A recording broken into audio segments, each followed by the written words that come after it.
اللہ نے جو آغاز فرمایا وحی کا، اور اس میں اللہ نے فرمایا اقرا پڑھ، میں یہاں ناظرین کی خدمت میں عرض کروں گا کہ اس عظیم شب کے جو فضائل ہیں اور بے پناہ، ہم ظاہر آج پورے ہر جگہ پہ جشن کا سما ہے اور بے پناہ فضائل پڑھے جائیں گے، لیکن ہم نے کیا نتیجہ لینا ہے؟ بعض دفعہ بڑے بڑے پروگرام ہوتے ہیں، لیکن آدمی بعد میں سوچے تو صحیح کہ میں نے کیا حاصل کیا۔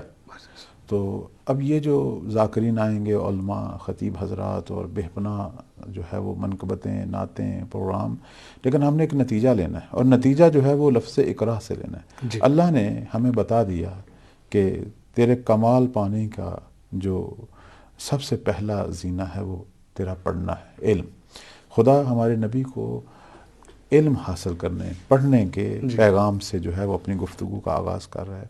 میں یہیں 1 منٹ کے لیے رکوں گا، وہ یہ کہ علم جو ہے یہ سب سے بڑی طاقت ہے دنیا میں۔ بے شک علم کیا ہے؟ ہمارے الفاظ ہیں، چاہے وہ ہم زبان سے ادا کرتے ہیں، چاہے وہ ہماری کتابوں میں لکھے ہوئے ہیں۔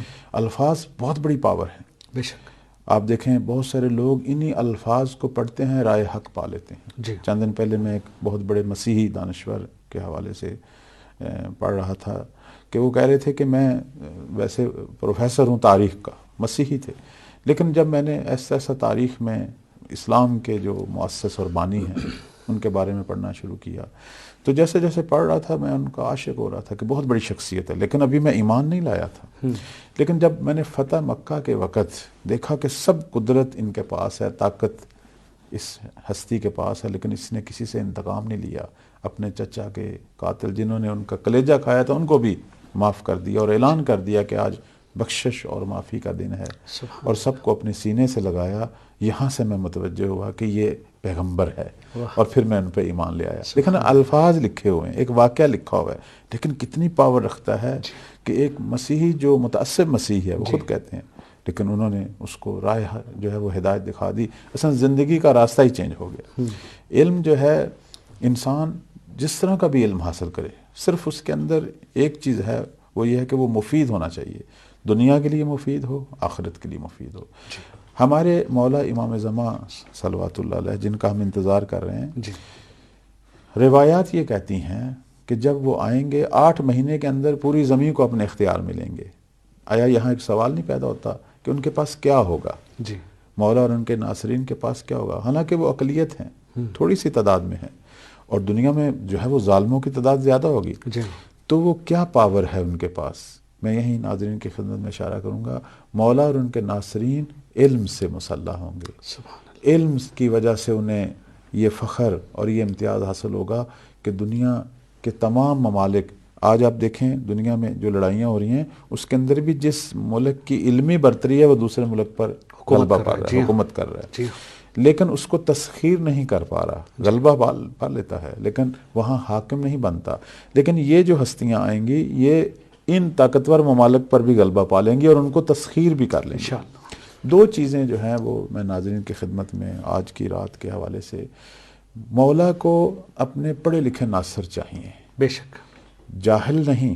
قرآن کیا کہہ رہا ہے؟ سورہ اعراف 199 نمبر آیت میں اللہ ہمارے پیغمبر کو فرما رہا ہے کہ آرز عن الجاہلین، جاہل جس کی فہم تھوڑی ہے، جو حماقت کا شکار ہے، جس کو جتنا کچھ بتایا جائے اثر ہی نہیں ہوتا، اس سے دوری کا حکم ہے۔ لیکن پڑھا لکھا آدمی اگر اپنے گناہ پر پشیمان ہو جائے، خدا اس کے گناہوں کو نیکیوں میں بدل دیتا ہے۔ علم کی کتنی عظمت ہے، علم کی کتنی اہمیت ہے۔ نبی کو حکم دیا جا رہا ہے کہ پڑھے لکھے لوگوں کی طرف توجہ کرو، جو پڑھنے کے شوقین ہیں، پڑھنا چاہتے ہیں، ان کے بارے میں ہے کہ خذ العفو، انہیں معاف کر دے، اگر انہوں نے غلطیاں بھی کی معاف کر دے، چونکہ یہ پڑھے لکھے لوگ ہیں، یہ خود بھی ہدایت پا سکتے ہیں اور ہزاروں لاکھوں لوگوں کی ہدایت کا باعث بن سکتے ہیں۔ تو میں اپنے ناظرین کی خدمت میں عرض کروں گا کہ یہ دن اور یہ رات ہمیں پیغام دے رہی ہے، ہر وہ علم، اب علم کی جو تقسیم ہم کرتے ہیں دینی دنیاوی، اس کو چھوڑیں، ہر وہ علم جو انسانیت کی دنیا اور آخرت مفید ہے، اس کو حاصل کریں۔ یہ علم طاقت ہے، یہ علم ہمارا وسیلہ کمال ہے، یہ علم عقل کو نورانی کرتا ہے، یہ علم عقل کی معراج ہے۔ بے شک۔ اور بہت سارے علوم کا منبع جو ہے وہ قرآن ہے اور محمد وال محمد کی احادیث ہیں، لیکن قرآن اور محمد وال محمد کے فرامین صحیح علم سے صحیح استفادہ کرنے کا جو ہے وہ میزان اور معیار بھی ہیں۔ بے شک۔ تو انسان جو اس کا شوق ہے، ڈاکٹری شوق ہے، انجینئرنگ شوق ہے، ریاضی شوق ہے، جو بھی شوق ہے، میڈیا شوق ہے، کوئی بھی ہے، اسے حاصل کرے۔ مولا کو ہر شعبے کے اندر اپنے سپاہی چاہیے، اور اس کے اندر ایسے سپاہی جائیں جو اس شعبے کے ماہر ترین افراد ہوں، اور جن کا علم انسانیت کی خدمت اور فلاح و بہبود کے لیے، نہ کہ نقصان دینے کے لیے۔ علم کا مطلب یہ نہیں کہ اپنے آپ کو یا کسی دوسرے کو نقصان دے، یعنی پہلے تزکیہ کر لیا۔ اچھا، علم کے ساتھ دوسری جو چیز ہے آپ نے بھی اشارہ کر دیا، وہی باعث تقویٰ ہے۔ امام زمان کے ناصرین کو جو برتری حاصل ہوگی وہ دو چیزیں ہیں، ایک علم ہے ان کے پاس بے پناہ، اور مولا کے ذریعے بھی بہت کچھ انہیں منتقل ہوگا، اور دوسرا جو ہے یہ روحانی طور پر بلند ترین مقام رکھیں گے۔ سبحان اللہ۔ اور یہ سورہ الگ کی آیات اور سورہ اعراف، اللہ کے جو ہمارے پیغمبر سے براہ راست خطاب ہیں، ان دو چیزوں کی طرف اشارہ ہے، ایک علم کو حاصل کرنے کی طرف، اور ایک پیغمبر کو اشارہ کہ اپنے اخلاق کے معیار کو بلند کر خلق عظیم تک پہنچ۔ اب دیکھیں امام صادق علیہ السلام فرما رہے ہیں کہ سورہ اعراف کی 199 نمبر آیت میں جو اللہ نے 3 حکم دیے تھے کہ معاف کر دے جو معافی مانگ رہا ہے، اور امر بالمعروف کر، اور جاہلوں سے دوری اختیار کر، یہ 3 اخلاقی فضیلتیں ایسی تھیں جس پر ہمارے پیغمبر نے عمل کیا، تو اللہ نے فرمایا اب تو خلق عظیم پر جو ہے وہ فائز ہیں۔ تو یہ بھی ہمارے لیے اسوہ ہے، نبی کی ذات جو ہے۔ تو امام زمان کی سپاہ دونوں چیزیں رکھتی ہیں، روحانی طور پر بھی بلند ہیں، اخلاق عبادت اس میں بھی بلند ہے، اور علم کی دنیا میں آخری ٹیکنالوجی آخر تک پہنچے ہوئے ہیں۔